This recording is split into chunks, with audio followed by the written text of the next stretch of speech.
Muy buenas. Este comentario decimocuarto trata sobre una polémica que yo tuve con Gustavo Bueno en vida de en el año 2009 sobre los fundamentos éticos para la reprobación del aborto provocado. Del aborto provocado estamos considerando en todo este comentario que estamos considerando siempre el aborto provocado de gametos, embriones y fetos humanos bien formados, ¿no? Los otros casos, los casos problemáticos, pues en fin, no los voy a considerar en este comentario, porque tampoco entraron a formar parte de esta polémica propiamente. Bueno, lo primero que hay que decir es que este asunto de la fundamentación ética de la reprobación del aborto provocado es un asunto que pone en prueba a cualquier sistema filosófico.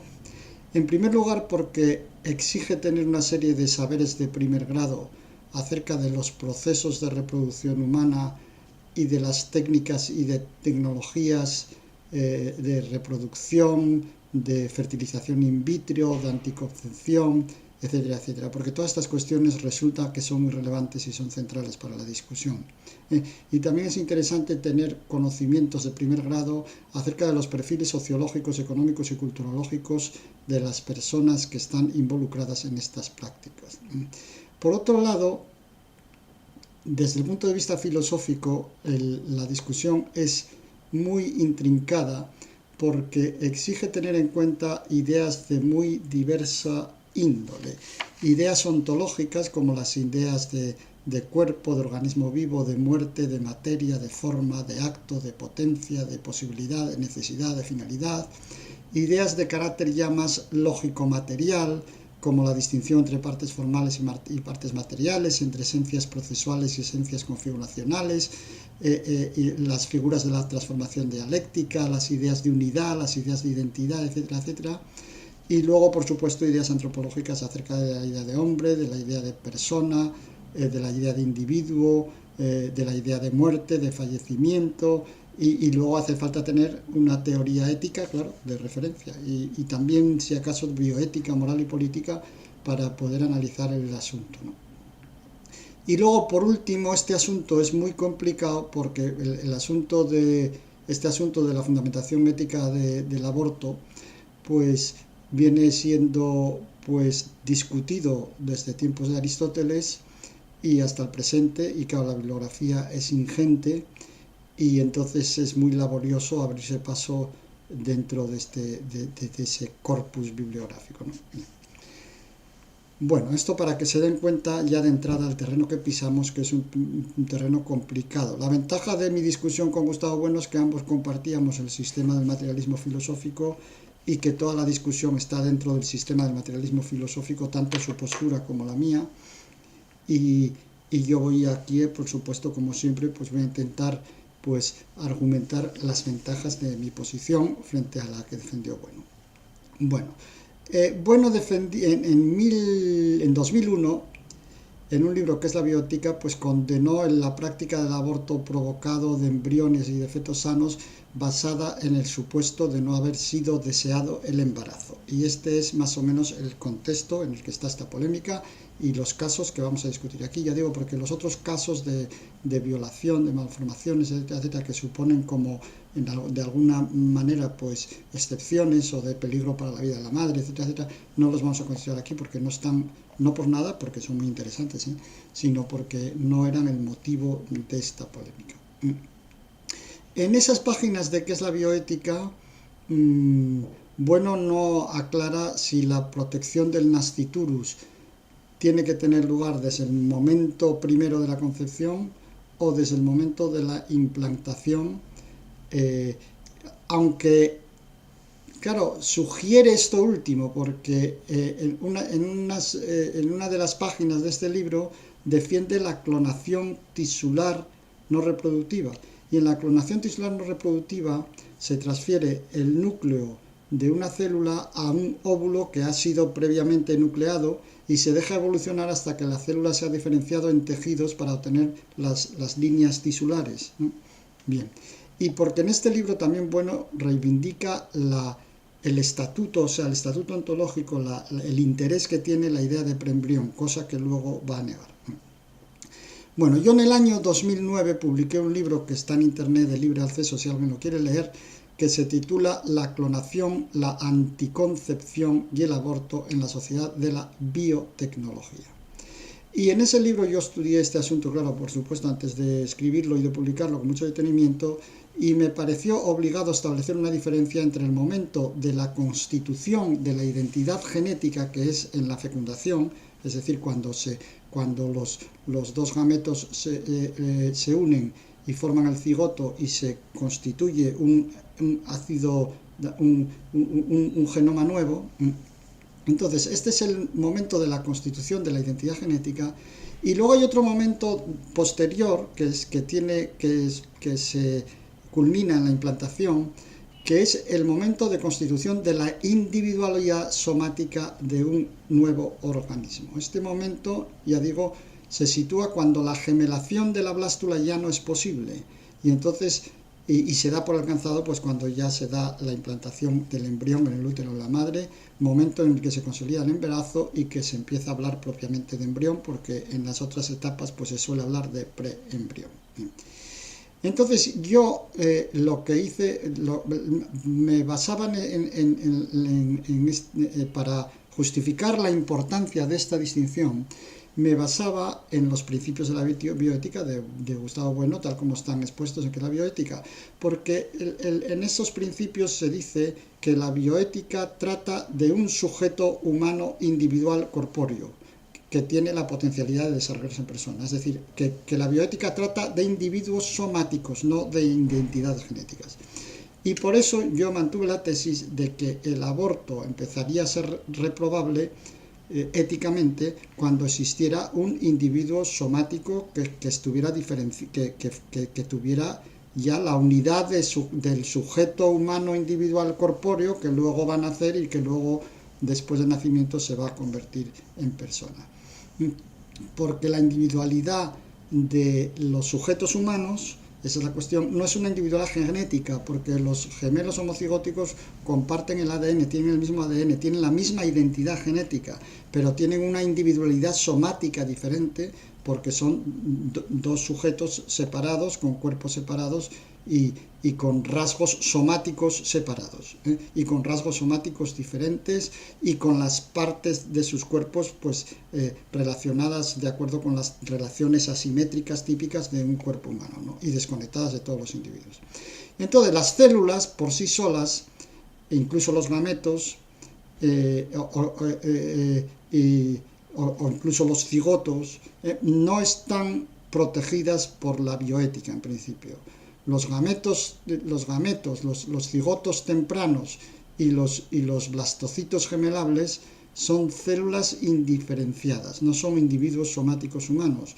Y por tanto yo deduje que la protección de la bioética no debería llevarse hacia atrás hasta la fecundación, sino que empezaría con la implantación, cuando ya hay una individualidad somática, cuando ya hay un embarazo propiamente dicho, y cuando ya hay un organismo individual somático que es el que se va a destruir en el proceso del aborto provocado. Bien, en el año 2010, es decir, un año después de este libro mío, Gustavo Bueno publicó un libro titulado El fundamentalismo democrático, y en este libro dedicó un capítulo a comentar la ley de plazos del aborto que había aprobado el gobierno socialista de José Luis Rodríguez Zapatero. Y en este comentario, en este capítulo, él defiende que el aborto es éticamente reprobable desde el primer momento de la concepción, es decir, desde el momento en que se forma el nuevo ADN, diríamos, ¿no? Y que hay una continuidad sustancial desde el producto de la fecundación a lo largo de todas las transformaciones hasta el neonato, y que entonces Y explícitamente, por eso surgió la polémica, porque explícitamente en ese capítulo de ese libro, bueno, dedica unas páginas a analizar la posición que yo había defendido, ¿m? Y dice que esa posición no tiene sentido porque que el proceso es un proceso en el cual no se pueden distinguir fases ni partes que sean éticamente significativas, ¿no? Bien, yo respondí a Gustavo Bueno en el Catoblepas, y la teoría que yo expuse es esta que acabo de decir. O sea, la ética trata de preservar la individualidad corpórea. Y la individualidad corpórea, el cuerpo humano individual somático es el Sancta Sanctorum de la ética, y todo lo que atenta contra el individuo corpóreo somático y la persona que se constituye en ese individuo es antiético. Pues que sea el asesinato, la mutilación, la esclavitud, el secuestro, la violación, el abuso, la tortura, la difamación, la injuria, el insulto, la ofensa, la extorsión, el chantaje, la intimidación, la degradación, la humillación, la burla, la discriminación, la cosificación, el abuso de drogas, el tabaquismo, el alcoholismo, los malos hábitos de higiene corporal y psicológica, y etcétera, etcétera, etcétera. Se podrían poner muchas cosas que son antiéticas, ¿no? Independientemente de que esas cosas antiéticas sean producidas por otras personas o se las autoinflinja el sujeto, porque el hecho de que se las autoinflinja, como en el caso de estos ejemplos que ponía yo al final, el abuso de las drogas, el tabaquismo, el alcoholismo y los malos hábitos de higiene corporal y psicológica, aunque eso no por el hecho de que sea autoinfligido deja de ser antiético, es exactamente igual antiético que si estuviera haciéndose a otra persona, ¿no? Y la idea aquí, yo aquí me atuve a lo que dicen los biólogos, porque claro, hay que tener, aquí yo creo que esta es la metodología materialista que yo vengo defendiendo desde el primer comentario, ¿eh? Hay que tener en cuenta para estas cosas el estado de las ciencias, ¿no? Y el estado de las tecnologías. Entonces, la unidad del cuerpo humano, de un individuo, la unidad somática, se alcanza con la especialización celular, ¿eh? Y cuando empieza a haber relaciones asimétricas entre las células y los tejidos, que es lo que hace que el individuo ya no pueda ser gemelable, porque cuando ya hay esa asimetría entre células y tejidos y el individuo ya no es gemelable, si cortamos un trozo de ese individuo, pues lo que estamos realizando es una amputación, que es ya antiética directamente, ¿no? Y la identidad genética del nuevo cigoto se alcanza antes, se alcanza entre las 12 y las 40 horas contadas tras la fecundación, que es cuando se produce la singamia, pero ese cigoto no tiene individualidad somática, porque ese cigoto es gemelable, se puede gemelar. Todas sus células son iguales, son totipotentes, y pueden dar lugar a un organismo íntegro. Entonces, la individualidad somática orgánica solo se alcanza cuando la mórula y la gástrula dejan de ser gemelables, que esto es entre los 6-8 días después de producir la fecundación. Todavía en los 6-8 días todavía es posible la gemelación. Cuando el embrión se implanta en el útero, aproximadamente hacia el día 15, la gemelación es definitivamente imposible. Y nos encontramos ya con un organismo individual somático que ese sí requiere la protección bioética. Bueno, respondió a mi respuesta, también en el Catoblepas, y insistiendo en la continuidad de todo el proceso y quitando la importancia al proceso de la constitución de la individualidad somática y al proceso, por tanto, de la implantación. Él decía que este criterio de la implantación y de la gemelación, es decir, de que no pueda darse la gemelación y de que haya solo ya un individuo, que era extrínseco. Yo creo que no es extrínseco, porque no es una diferencia que sea externa, estipulada desde fuera, sino que es una diferencia inmanente al propio proceso reproductivo, marca una fase diferente en el proceso, marca el comienzo de la individualidad somática irrepetible del cuerpo humano y eso no pone desde luego en riesgo la continuidad, que evidentemente hay, claro, pero la continuidad también la hay hacia atrás en los gametos y en la meiosis que da lugar a la gametogénesis, etcétera, etcétera, ¿no? Bueno, la cosa quedó así en el año 2010 y el 31 de marzo de 2012, en los 17º encuentros de filosofía, titulados Finalidad y Teleología, que se celebraron en Oviedo, tuvo lugar una mesa redonda que coordinó Lino Camprubí Bueno. Y en esa mesa redonda fuimos llamados a participar Laura Nuño de la Rosa, Íñigo Ongay de Felipe y yo mismo. Bien. Bueno, Laura Nuño hizo su análisis el debate de esa mesa redonda era el debate del aborto a la luz de la idea de teleología. Laura Nuño hizo una defensa de sus posiciones, etcétera, bien, que son unas posiciones más, diríamos, permisivas con el aborto, si se quiere, en el sentido de que justifica éticamente el aborto hasta bastante más tarde en el proceso de desarrollo de los órganos de los órganos básicos del embrión, vamos, del feto ya, o sea que bien. Y luego Íñigo Ongay defendió las posiciones de Bueno y yo defendí pues las mías, ¿no? Íñigo Ongay defendió las posiciones de Bueno con idénticos argumentos, hablando de la continuidad longitudinal, etcétera, etcétera, de todo el proceso, y yo expuse de nuevo mi argumento, el argumento de que las normas éticas afectan a organismos humanos que son individuos somáticos y que un individuo somático es un conjunto de células y de partes y de tejidos que guardan entre sí relaciones asimétricas y que por tanto la mórula temprana no era un individuo somático en este sentido, y que el individuo somático solo se puede hablar de él cuando la gemelación no es posible, ¿no? Bueno, Gustavo Bueno estaba en la sala entre el público como espectador y tomó la palabra para esgrimir el argumento victorioso de Diodoro Cronos.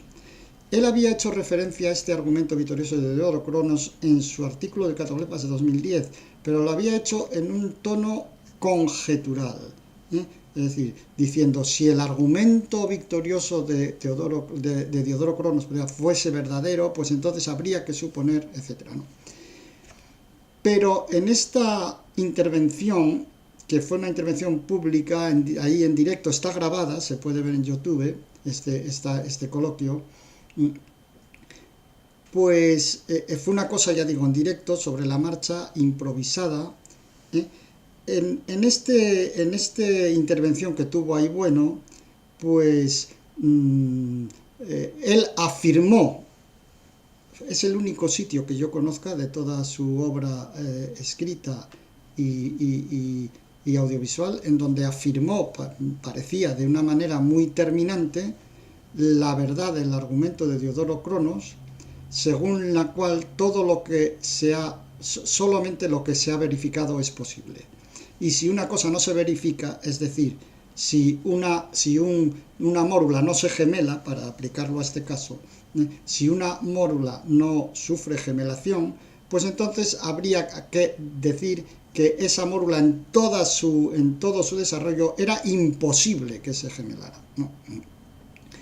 Y Bueno defendió este argumento de Diodoro Cronos en este contexto, es decir, el argumento según el cual solo lo que se ha verificado es posible y por tanto lo que no se verifica no es posible.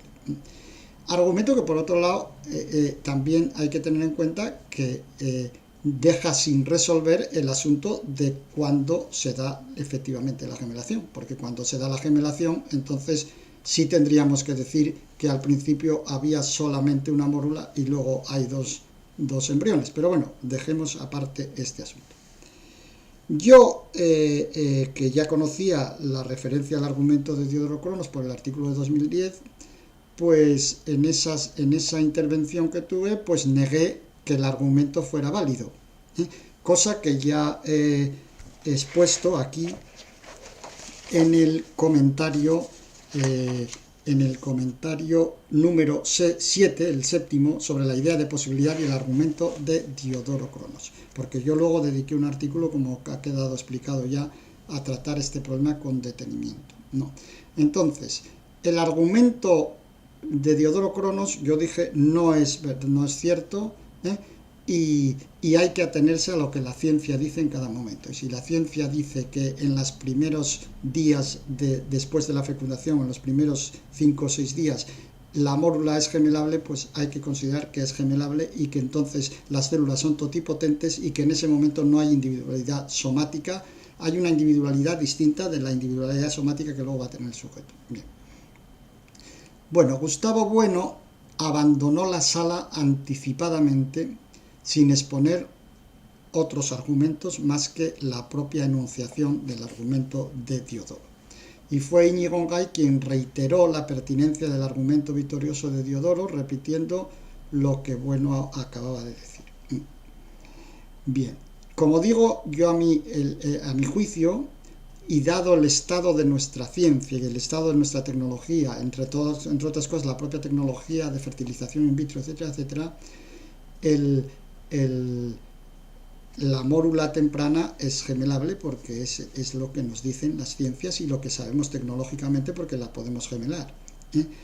Y desde luego a mí me parece incompatible con la metodología del materialismo filosófico el establecer una teoría que va contra estas evidencias científicas. Quiero decir, el argumento de Diodoro Crono es una cosa que no tiene ningún valor, ¿eh? Y desde luego no tiene ningún valor al lado de estas evidencias científicas que hay que tomar como evidencias a partir de las cuales plantear los problemas. Bien, entonces, en el año 2017 yo publiqué ese artículo sobre Diodoro, y ahí ya, expliqué con mucha claridad que el argumento de Diodoro es falso, y que además el argumento de Diodoro es incompatible con toda la teoría de la modalidad del materialismo filosófico, con el escolio séptimo del animal divino, con la tesela 32, con la existencia de los futuros contingentes, con la doctrina de las metodologías betaoperatorias, con la reivindicación de la ciencia media de Molina, con las ideas de necesidad y de imposibilidad propias de las ciencias naturales, etcétera, etcétera. Todo esto que ya he expuesto en el comentario séptimo, que pueden repasar a estos efectos. Por tanto, a mi juicio, esa vía del argumento de Diodoro Cronos, del argumento victorioso, está cerrada. Yo publiqué un artículo en 2016, que aprovecho para citarlo aquí, que se titula The Constitution of the Human Embryo as Substantial Change, la constitución del embrión humano como cambio sustancial, que está publicado en el Journal of Medicine and Philosophy en el año 16. En este artículo yo estudié este asunto con detenimiento, justamente estos 15 primeros días de la gestación humana, y precisamente ahí apliqué una idea materialista, porque estudié ese caso como un caso de cambio sustancial que supondría una anamorfosis, Ahí está explicado, y está explicado con detenimiento. Bueno, aquí no termino la cosa, porque el 13 de enero de 2018, Marcos Márquez me invitó a un programa de radio materialista, que es el episodio 52, el aborto parte 2.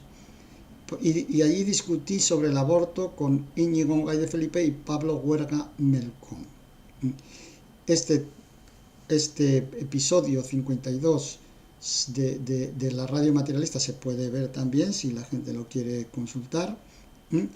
yo expuse mi teoría, ninguno de los contertulios en ningún momento dio ningún argumento en contra, Pablo Huerga estuvo de acuerdo y Íñigo Angay por su parte reconoció en ese momento, en 2018, reconoció explícitamente que en contra de lo que había defendido en 2012, que el argumento de Diodoro no era demostrativo, no demostraba nada en este asunto, ¿no? Entonces, si hubiera que resumir la cuestión esta del aborto, tal como se puede plantear desde el materialismo filosófico, yo creo que la formulación es muy fácil. La ética materialista protege a los individuos corpóreos humanos distributivamente, tomados en todas las fases de su desarrollo, hasta que sea posible que se conviertan en personas. Para determinar el comienzo y el final del individuo corpóreo humano capaz de ser persona, hay que tomar como referencia los conocimientos de la biología y de las tecnologías médicas. Y si lo hacemos, entonces el comienzo del individuo humano, por lo que nos dicen estas tecnologías médicas y esta biología, empieza una vez que la gemelación ya no es posible. Y entonces es el momento en donde empiezan a aplicarse las normas éticas de la bioética materialista de acuerdo con sus principios.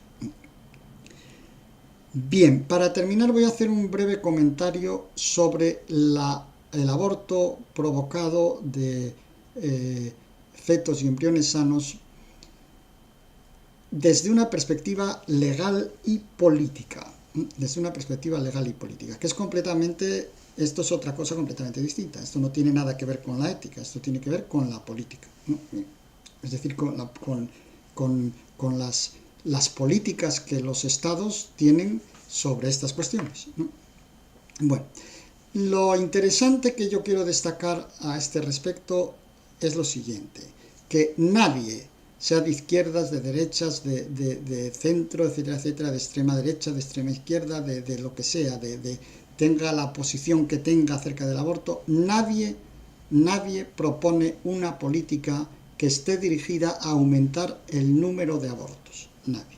Luego, las razones por las cuales cada uno justifica este objetivo, el objetivo de disminuir el número de abortos, las razones por las cuales cada uno justifica este objetivo son muy heterogéneas, eso es verdad. Pero desde luego nadie está reivindicando una política en que se diga, bueno, pues cuanto más se aborte, mejor. No. Ya sea porque eso produce gasto sanitario, ya sea por reducir riesgos y sufrimientos para las madres que abortan, ya sea por motivos teológicos, ya sea por motivos éticos, como los que acabamos de estar discutiendo, pero nadie quiere que los abortos aumenten. Nadie en el ámbito de la esfera política y de un modo explícito. Que si uno a lo mejor tiene una clínica que se dedica a estas cuestiones, pues sí está preocupado porque haya un número de abortos suficientemente grandes, pero vamos, esa no es una esfera política, esa es una esfera diferente, ¿no? Bien. Luego, otra cuestión en la discusión de la política del aborto que yo creo que es clarísima también, es que no se puede suponer que el aborto provocado suponga un peligro para el mantenimiento de los estados políticos modernos. Yo creo que eso no hay una justificación política para limitar el aborto en base a ese argumento, a que el aborto suponga un peligro para el mantenimiento de los estados políticos modernos. En todo caso, como hay un consenso de que hay que bajar las tasas de aborto, todo lo que se pueda, aunque esté fundamentado de un modo muy heterogéneo y muy diferente, pero vamos, no estamos de acuerdo en los principios, pero estamos de acuerdo en las conclusiones.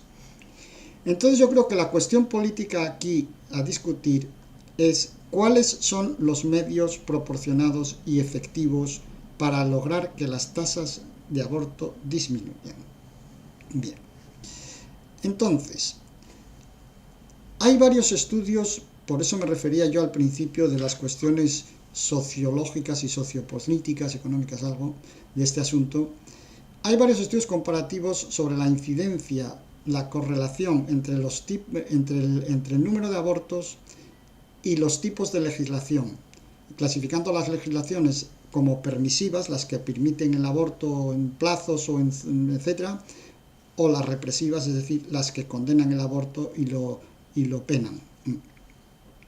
Bueno, el asunto es que esto es una correlación, no es una relación de causalidad, cuidado, es una correlación. Pero los países con menos abortos tienen legislaciones más laxas. Y el endurecimiento de las legislaciones no conduce a la esperada disminución del número de abortos. Esto es una evidencia empírica, es una evidencia práctica. El endurecimiento de las legislaciones más restrictivas, a lo que conducen es a la práctica de abortos clandestinos y a la práctica de abortos fuera de los países, fuera de la jurisdicción donde están esas legislaciones. Esto es así, es una cuestión empírica. Y ante esta cuestión empírica, entonces yo creo que la propuesta de Gustavo Bueno de penar los abortos provocados con fuertes multas o con penas de prisión es una propuesta que es políticamente imprudente y que es una propuesta formalista, porque es una propuesta que confía la acción política en la legislación formal,